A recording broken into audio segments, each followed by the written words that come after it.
Fshati Nepravisht në Libohov është një atrakcion unik turistik me natyrë të mrekullueshme dhe mikpritje autentike. Kryeministri Edi Rama ka ndarë përmes një postimi në rrjetet sociale pamje nga fshati Nepravisht në Libohov. Ai shkruan se nga Nepravishta, atraksioni unik i Libohovës me natyrë të mrekullueshme mikpritje të ngrohtë autentike, është fshati i dytë që i bashkohet aplikimit të Shqipërisë në programin Fshatrat më të mirë turistik nga Organizata Botërore e Turizmit.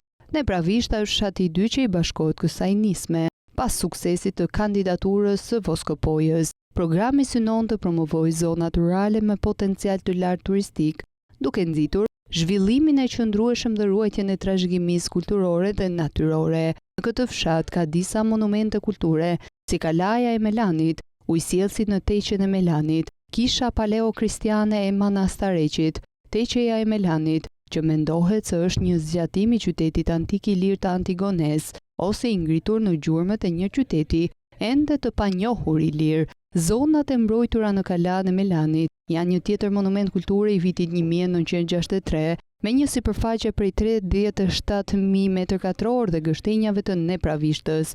Gjithashtu, pranë fshatit të Nepravisht, ndodhet burimi i Nepravishtës ose i Vrizit, një burim karstik me ujë të pastër dhe të ftohtë, që krijon një mjedis mjaft tërheqës për turistët. Ka vlera shkencore, gjeologjike, geomorfologjike, hidrologjike, kulturore, didaktike, turistike dhe është një monument natyre. Turistët që zgjedhin të vizitojnë Gjirokastrën nuk duhet të humbasin as Nepravishtën, një destinacion i ri dhe mjaft premtues në jug të vendit. Fshati Nepravisht vitet e fundit ka zgjuar kuriozitetin e turistëve vendas dhe të huaj.